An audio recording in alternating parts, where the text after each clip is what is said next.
Spoštovane dame in gospodje, spoštovane Slovenke, spoštovani Slovenci,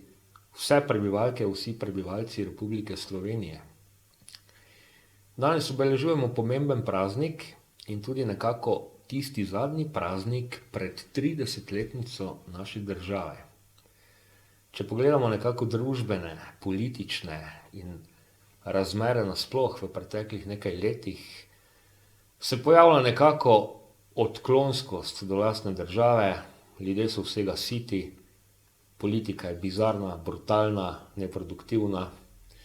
Dejansko so rezultati glede na potenciale slabi, to so vse objektivna dejstva.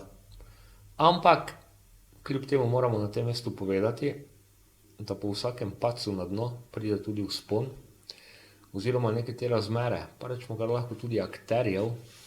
nas ne smejo prisiliti v to, da izgubimo vero v lastno državo, v lasten dom, v lastno domovino,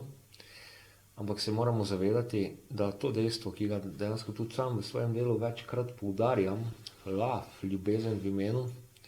pomeni, da smo tukaj doma dobri ljudje,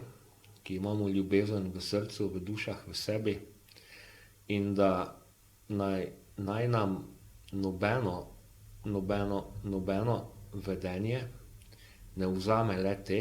naj nas ne pretvori v ljudi, ki ne maramo ljubezni, ki nam ni mar za njo oziroma ki je ne priznavamo. In zadajmo si za cilj, naj pa bo 30-letnica naše države, naše dežele, nek nov začetek in zavedajmo se. Dejansko je vse skupaj mnogo preprosteje, ko iz ustreznega zornega kota na zadeve pogledamo in če nekaj, kar nam povzroča stres, stiske, dejansko bedo, še enkrat ponovim, je objektivno, pogledamo skozi neke filtre, pogledamo skozi enega višjega nivoja zavedanja te naše dežele,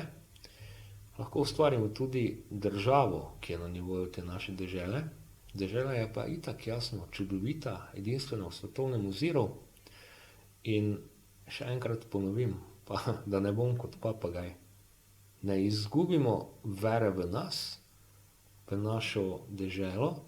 in predvsem v ljubezen, kar naša Slovenija nosi dejansko v svojem središču in imejmo se radi, imejmo radi življenje, imejmo radi ves svet in zavedajmo se, življenje je lepo. Čestitam vsem.